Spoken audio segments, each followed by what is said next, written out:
ನಮಸ್ಕಾರ ಫ್ರೆಂಡ್, ನಮ್ಮ channel subscribe ಆಗಿ ಹಾಗೆ ಲೈಕ್ ಮಾಡಿ ಶೇರ್ ಮಾಡಿ ಫ್ರೆಂಡ್. ಗೃಹ ಮಂಡಳಿಗೆ ವಿಸಿಟ್ ಮಾಡಿದೆ. ಗೃಹ ಮಂಡಳಿಗೆ ನಾನು ವಿಸಿಟ್ ಮಾಡಿದ ಸಾಕಷ್ಟು ಜನ ಇಲ್ಲಿ ಬಂದಿದ್ದರು. ಸೂರ್ಯನಗರ ಸೈಟ್ಗಳು ಪಟ್ಟಿಯಲ್ಲಿ ಲೀಸ್ಟು ಸಹ ಹಾಕಿದ್ರು. ಅವೆಲ್ಲ ವೀಕ್ಷಣೆ ಮಾಡ್ತಾಯಿದ್ರು. ಏನು ಫಲಗಳು ಸೈಟ್ಗಳು ಸೆಲೆಕ್ಟ್ ಆಗಿರೋಂಥವ್ರು ಎಲ್ಲ ಇಲ್ಲಿ ನೋಡ್ತಾಯಿದ್ರು. ಅದೊಂದೇ ಅಲ್ಲ, ಎಲ್ಲ ಸೈಟ್ಗಳು ಮಾಹಿತಿ ಇಲ್ಲಿ ಲಿಸ್ಟ್ ಹಾಕಿದ್ರು. ಸೂರ್ಯನಗರ ಮತ್ತು ಬೇರೆವೆಲ್ಲ ಅವೆಲ್ಲ ಲಿಸ್ಟ್ ನೋಡಿದ್ರು. ಫ್ರೆಂಡ್, ಇದು ಅಂತಾರಾಷ್ಟ್ರೀಯ ಕ್ರೀಡಾಂಗಣ. ಎರಡನೇದು ಏನು ಬೆಂಗಳೂರಿನಲ್ಲಿ ಆನೇಕಲ್ ತಾಲೂಕಿನ ಹಿಟ್ಲೇವಾಡಿಯಲ್ಲಿ ನಿರ್ಮಿಸ್ತಿರುವಂತಹ ಕ್ರೀಡಾಂಗಣ.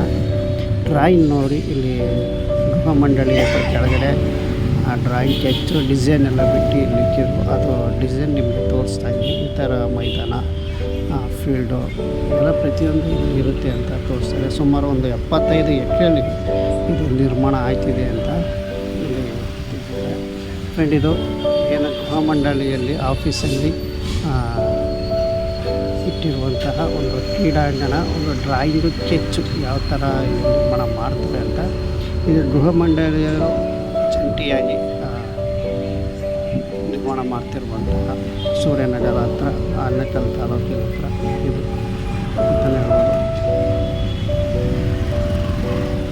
ಆ್ಯಂಡ್ ಎಲ್ಲ ಫಲಾನುಭವಿಗಳು ಅಂದರೆ ಗೃಹ ಮಂಡಳಿ ಆಗಿರ್ಬೋದು, ರಸಬಂದಿ ವಸತಿ ನಿಗಮ ಎಲ್ಲರೂ ಇಲ್ಲಿ ಬಂದು ವಿಸಿಟ್ ಮಾಡ್ಕೊಂಡು ಹೋಗ್ತಾ ಇರ್ತೀನಿ. ನಾನು ಇಲ್ಲಿ ವಿಸಿಟ್ ಮಾಡಿದ್ದೆ.